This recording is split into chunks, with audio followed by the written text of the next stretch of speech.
il est possible de se faire manipuler. Oui, toute une famille vient t'amener un petit enfant que toi-même tu trouves bizarre et te dit que regarde-le, nous sentons la nuit, nous voyons. Dis-nous, c'est quoi? Ils t'ont déjà piégé, n'est-ce pas? Parce qu'ils t'ont déjà conditionné. Et toi, tu vas aller mettre la main sur une bombe et tu confirmes que petit Dieu est sorcier. Quand toi, tu partiras, petit Dieu, pour toute fièvre, ce sera lui. Tout mot de tête, ce sera lui. Quiconque échouera à l'école, ce sera lui. Parce que dans les familles, une fois qu'ils ont attrapé un sorcier, tout le malheur qui leur arrive, c'est ce petit-là. Alors que c'est faux. Oh, donnez-moi l'amen. Je suis en train de parler des choses que nous, on a faites quand on était des enfants. Hein, dans les maisons des gens. Où vous voulez jouer au pasteur Marcelo. Maintenant, c'est mon tour d'être pasteur Marcelo dans cette famille ici. Et puis tu dis, oui, c'est cet enfant. Chaque fois que vous faites quelque chose, pensez toujours aux conséquences. Amen. Hein? Pensez toujours aux conséquences. Toujours aux conséquences. Et si même c'est vrai, et tu trouves que cette famille-là n'a pas la maturité de connaître ce que tu as vu, commence à appeler l'enfant, dit envoie-moi l'enfant à l'église, on va commencer à prier.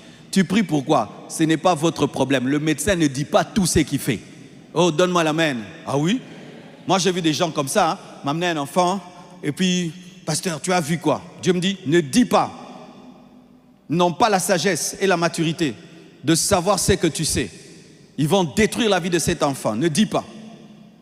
Je ne dis pas? Oh, dis-moi, je ne dis pas. Pourquoi tu ne dis pas? Je suis un homme de Dieu.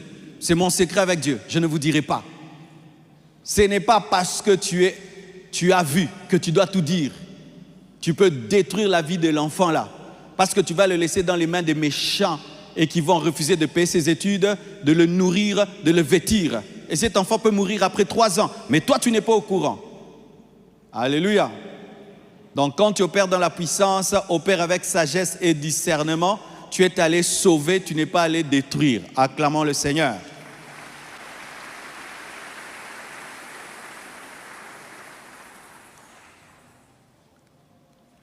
Résultat. Lorsque je parle de résultat, c'est le témoignage par ce que ta vie est devenue. Amen. Hein? Il y a des gens qui se convertissent parce que tu l'as guéri. Il y a des gens qui se convertissent parce que tu l'as enseigné. D'autres parce que tu as témoigné Jésus. Mais d'autres parce que dans le même domaine que lui, tu as des résultats. C'est pourquoi réussissez dans vos études. Souvent, je remarque qu'un étudiant, un bon étudiant, a de l'impact à l'université. Alléluia. Ne soyez pas les derniers de la classe à l'université, mais qui aiment toujours prêcher, enseigner au GA et où encore? Hein? GEC et GA. Tu es le premier au GA et au GEC, mais le dernier de la classe qui fait que redoubler, refuser. Ça n'a pas d'impact. Sois le meilleur en mathématiques, en chimie et prêche la parole. Alléluia. Je remarque que certains frères, dans leurs universités, comme ils sont dans un groupe d'évangélisation, lui, toute sa vie à l'université, c'est gagner les âmes. Non, frère, tu es allé à l'université pour étudier et pour être le premier de la classe et pour passer des classes. Mais lorsque toi, le grand prédicateur, tu es aussi le baudet de l'école. Tu n'as pas d'impact parce que l'étudiant, tu dois l'impacter dans le domaine scientifique aussi. Que ton Dieu t'a rendu intelligent. Il t'a permis de maîtriser la mathématique, d'être un bon comptable, un bon économiste. Donc, négliger de réussir tes études, de réussir tes affaires, de réussir dans ton domaine est une contre-évangélisation. Au lieu du travail, tu es le médiocre de tous, mais c'est lui qui aime tout le temps prier. Au lieu du travail, tu es le pire de tous. Mais c'est toi qui aimes tout le temps dire Dieu, Dieu, Dieu. Non. Sois le travailleur honnête, excellent, performant. Et en plus, dis que Jésus est Seigneur. Ça touche. Alléluia. Daniel, Meshach, Shadrach, dans leur domaine, étaient les meilleurs. Et lorsqu'ils ont présenté l'Éternel, on a cru en l'Éternel. Ce n'étaient pas les derniers. ils étaient 10 fois supérieurs aux autres. Alléluia. Beaucoup de chrétiens n'influencent pas l'homme moderne aujourd'hui parce qu'ils sont les derniers, mais ils veulent prêcher à des premiers. Le premier de la classe vient, il vous dit « Ouvrez la Bible ». Et le dernier de la classe dit « Ouvrez la Bible ». Tu vas ouvrir la Bible quand c'est qui? Ton professeur là que tu aimes beaucoup, il te dit « Moi je suis chrétien ». Eh bien tu vas croire en lui facilement.